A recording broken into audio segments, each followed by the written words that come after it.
Assalamualaikum warahmatullahi wabarakatuh. Hai anak-anak, jumpa lagi dengan saya dalam pembelajaran Bahasa Indonesia. Di kelas 8 semester kedua kali ini, kalian nantinya akan belajar tentang teks persuasi. Untuk selengkapnya, simak penjelasan berikut ini. Hai anak-anak, sebelum kita masuk ke dalam materi teks persuasi, saya mau tanya nih sama kalian. Bagaimana sih cara kalian mengajak masyarakat atau mungkin teman-teman kalian untuk menggunakan masker, mencuci tangan dengan sabun, atau mungkin mengajak teman-teman untuk membersihkan lingkungan? Tentunya ada beberapa cara yang dapat kalian lakukan. Salah satunya adalah menuangkan ajakan tersebut dalam bentuk teks persuasi. Nah, perlu kalian ketahui, persuasi sendiri artinya ajakan atau imbauan. Jadi, teks persuasi merupakan teks yang berisi ajakan atau himbauan kepada masyarakat untuk mengajak kita, untuk membujuk kita dalam melakukan sesuatu sesuai dengan yang tertulis di dalam teks tersebut. Jadi, tujuannya adalah membujuk agar pembaca terpengaruh, agar pembaca mengikuti apa yang kita tulis dalam teks tersebut. Nah, ciri dari teks persuasi sendiri adalah yang pertama berisi ajakan, jelas mengajak pembaca untuk melakukan sesuatu. Nah, kata-kata ajakan itu bisa ditunjukkan dalam kata marilah, ayo, laksanakan, dan lain sebagainya. Kemudian yang kedua, teks persuasi juga harus disertai dengan data yang jelas atau mungkin didasarkan pada fakta-fakta yang ada. Nah, hal ini digunakan untuk memperkuat pembaca agar benar-benar mau melaksanakan apa yang kita tulis dalam teks persuasi. Nah, selanjutnya kita akan beralih ke jenis-jenis teks persuasi. Ada 4 jenis teks persuasi yang harus kalian ketahui. Yang pertama ada teks persuasi politik, yang kedua teks persuasi pendidikan, yang ketiga teks persuasi advertensi, dan yang terakhir adalah teks persuasi propaganda. Dari keempat jenis teks persuasi ini tentunya memiliki perbedaan masing-masing, meskipun intinya sama-sama mengajak, tapi bidangnya berbeda-beda. Nah, kita bahas satu persatu ya. Teks persuasi politik. Dalam teks persuasi politik tentunya berisi hal-hal yang mencakup lingkup politik, seperti halnya pemilu, pemilihan umum, bisa bupati, DPR, DPRD, atau mungkin presiden. Jadi kepentingannya untuk bidang politik. Kemudian yang kedua adalah teks persuasi pendidikan. Nah, teks persuasi pendidikan ini tentunya bertujuan untuk dunia pendidikan, misalkan guru memotivasi siswa untuk giat belajar, rajin belajar, dan lain sebagainya. Seperti halnya saya menyuruh kalian, memberikan kalian ajakan untuk semangat belajar dari rumah. Oke ya. Yang ketiga adalah teks persuasi advertensi. Nah, teks persuasi ini bisa disebut dengan teks persuasi iklan. Jadi sifatnya untuk memperkenalkan barang atau jasa kepada konsumen agar barang atau jasa tersebut bisa dinikmati oleh masyarakat, tentunya dengan kata-kata yang menarik, bukan? Nah, yang terakhir adalah teks persuasi propaganda. Teks persuasi ini berisi suatu informasi, biasanya terdapat dalam media cetak, bisa surat kabar, pamflet, banner, atau yang lain sebagainya, atau mungkin dalam media elektronik seperti internet. Ajakan dalam teks persuasi tersebut bisa berbentuk tersurat atau mungkin tersirat. Nah, jika tersurat artinya ada beberapa kata yang ditunjukkan dalam teks tersebut, misalkan kata marilah, ayolah, hindari, janganlah, ayo, dan lain sebagainya. Jadi benar-benar ada di dalam teks tersebut. Jika tersirat artinya ada beberapa pernyataan yang tersembunyi di dalam teks tersebut. Kita harus bernalar sendiri, kita harus mengartikan sendiri, kita harus memikirkan sendiri apa sih yang diajak dalam teks persuasi tersebut, maksudnya apa. Baiklah, kita akan masuk dalam menyimpulkan isi teks persuasi. Ada 4 langkah yang harus kalian perhatikan dalam menyimpulkan isi teks persuasi. Nah, Yang pertama yang harus kalian lakukan adalah membaca isi teks secara keseluruhan. Jadi, kalian dapat menemukan gagasan utamanya jika kalian membaca teks itu secara keseluruhan. Jangan tergesa-gesa, jangan terburu-buru. Ya, dibaca secara terperinci agar nantinya kalian dapat memahami isi teks tersebut dengan baik. Yang kedua yang harus kalian lakukan adalah mencatat bagian-bagian terpenting dari teks tersebut. Jadi, dari awal paragraf sampai akhir paragraf itu dicatat hal-hal yang pokok saja. Kalimat utamanya tersebut dihubungkan dengan kalimat utama yang kedua hingga paragraf yang terakhir. Nah, ini nantinya kalian bisa menghubungkan dengan konjungsi kausalitas. Cara yang ketiga ya, menghubungkan bagian-bagian terpenting itu tadi dengan memahami hubungan logis antar bagian yang satu dengan bagian yang lainnya.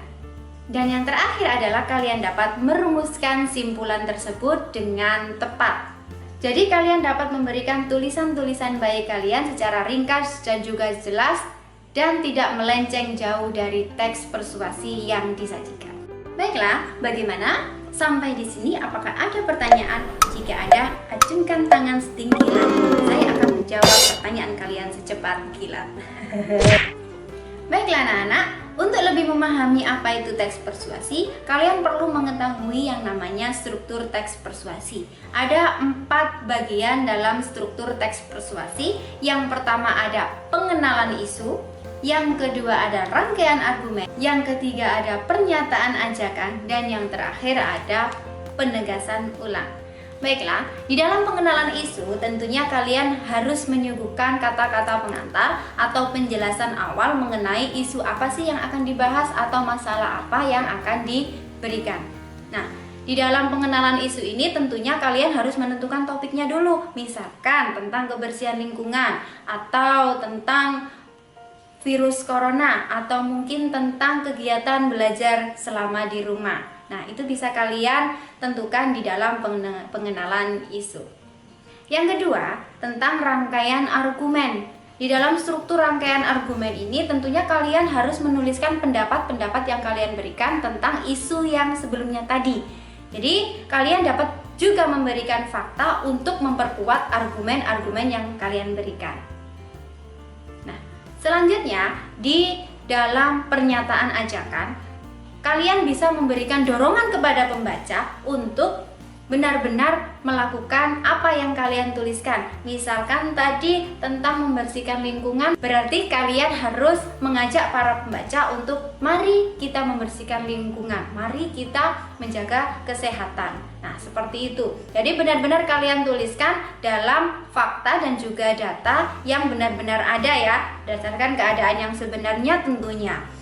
Tidak mengada-ngada. Itu yang harus kalian tuliskan dalam pernyataan ajakan. Nah, yang saya jelaskan tadi, pernyataan ajakan bisa disampaikan secara tersirat atau mungkin secara tersurat.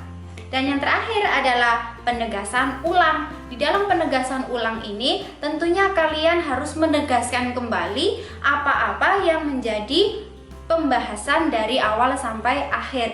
Dalam pengenalan isu, rangkaian argumen, atau bahkan tadi pernyataan ajakan bisa ditegaskan ulang di dalam penegasan ulang, bisa disimpulkan kembali menggunakan bahasa kalian sendiri. Jadi, jika struktur teks tersebut ditulis secara urut, secara runtut, maka kalian tentunya dapat memberikan teks persuasi yang baik. Kalian dapat menyuguhkan teks persuasi kepada pembaca secara benar. Nah, dari teks persuasi yang baik dan benar tersebut, tentunya kalian dapat mempengaruhi para pembaca untuk mengajak melakukan sesuatu tersebut berdasarkan instruksi yang kalian berikan. Nah, selanjutnya adalah tentang kaidah kebahasaan teks persuasi. Di dalam kaidah kebahasaan teks persuasi ada beberapa hal yang harus kalian pahami. Yang pertama ada kata-kata teknis.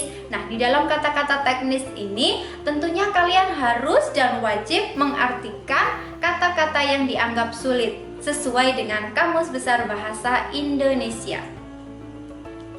Yang kedua, kalian harus menggunakan yang namanya kata-kata hubung atau konjungsi yang bersifat argumentatif, misalkan karena itu, demikian, oleh sebab itu, dan lain sebagainya.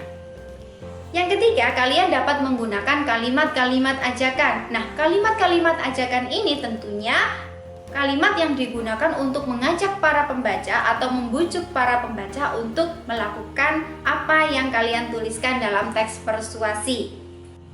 Selanjutnya, teks persuasi ini juga harus terdapat yang namanya pendapat. Nah, pendapat ini dapat kalian tuliskan dalam rangkaian-rangkaian argumen di struktur teks. Kemudian teks persuasi juga harus terdapat fakta. Fakta ini nantinya akan menunjang pembaca. Fakta ini nantinya akan memperkuat argumen yang kalian tuliskan. Selanjutnya, teks persuasi ini juga terdapat kata-kata ganti. Nah, kata-kata ganti ini sebagai penanda bahwa tidak ada pembeda antara penulis dan juga pembaca. Selanjutnya adalah penggunaan kata rujukan. Di dalam kata rujukan ini tentunya digunakan untuk menyederhanakan kalimat panjang sehingga bisa digantikan dengan kata yang merujuk pada kalimat tersebut. Baiklah, pengertian teks persuasi sudah. Menyimpulkan isi teks, menelaah struktur dan juga kaidah kebahasaan teks juga sudah. Saatnya kalian menulis teks persuasi. Bagaimana sih cara menulis teks persuasi yang baik dan benar, Bu?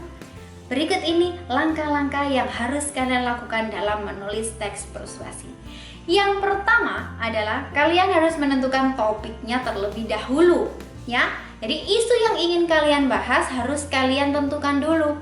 Kalian pikirkan dulu secara baik agar nantinya topik yang kalian suguhkan bisa viral dan bisa menjadi suguhan bagi pembaca yang baik. Yang kedua adalah kalian harus menentukan tujuan dari teks persuasi yang kalian tulis. Jangan hanya menulis teks persuasi tapi kalian tidak tahu tujuannya untuk apa.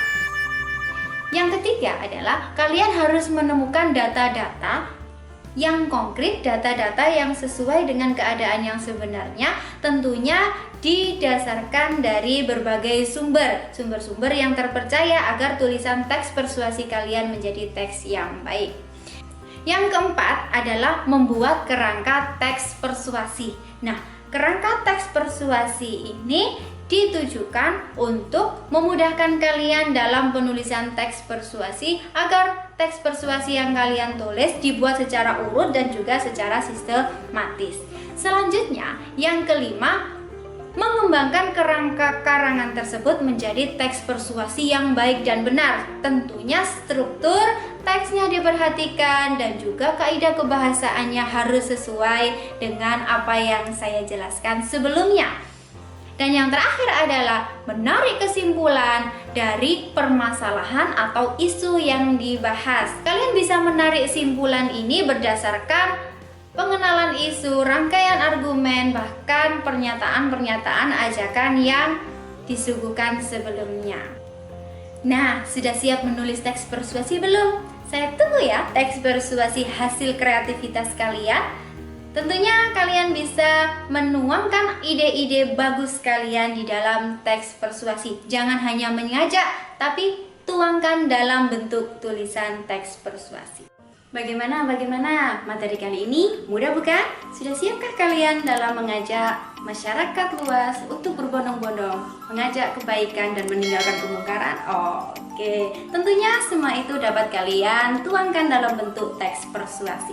Semoga materi kali ini bermanfaat untuk kita semua. Sekian dari saya, tetap semangat belajar dari rumah. Wassalamualaikum warahmatullahi wabarakatuh.